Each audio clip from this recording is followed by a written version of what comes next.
Making his screen debut on this day in 2002 was Line of Duty star Martin Compston in Ken Loach's film Sweet 16. Compston stars as Liam, a cheeky young Ned just a few weeks shy of his 16th birthday. With his mate Pinball, he gets by selling cigarettes in the pubs around Greenock. He lives at home with a useless grandfather and a drug-dealing and abusive stepfather, whilst waiting for his recovering junkie mother to be released from prison. Liam has plans for that day, a day that almost coincides with his 16th birthday. He intends to buy his mother a caravan as a way of getting her free from her abusive partner. Finding the money for this dream caravan on the banks of the Clyde is proving tough. The cigarette sales alone won't do it, so Liam hatches a plan. He will steal the heroin supply from his stepfather and sell it on himself, undercutting the rival opposition into the bargain. If this all sounds naive, that's because it is. Liam genuinely thinks that he can immerse himself in the serious business of drug dealing and get out when he's made enough money. Of course, it isn't long before he's caught the attention of the Armani-suited hood Douglas, played by John Morrison. Douglas makes him an offer he can't refuse, a step into the big league. The clear dichotomy of the immature, he's only 16 remember, Liam becomes evident here. In one of the film's earlier scenes, he refuses to smuggle in drugs for his mother in prison, and he takes a beating for it.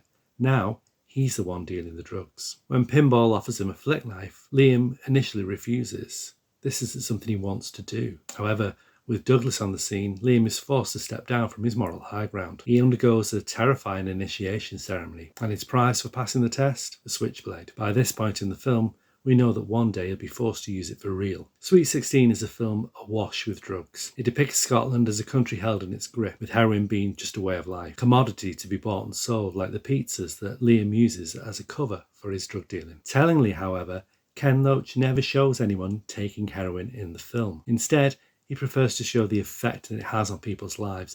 It's a thing that's quite reminiscent of Alan Clark's film The Firm, a film about football hooliganism that never actually shows any examples of football at all. Yes, there's a moment at the beginning where hooligans are playing football in a park, but you never even see a football. In Sweet 16, heroin looms large in a story that has nothing else on offer for its characters. There are no real parents, no teachers. School here is a notion that is genuinely laughed at, a far cry from the days of Ken Loach's Kes, when school was to be endured. For Sweet 16, you get a sense that there is no future here. 16 is something that you're lucky to hit, and after that, game over.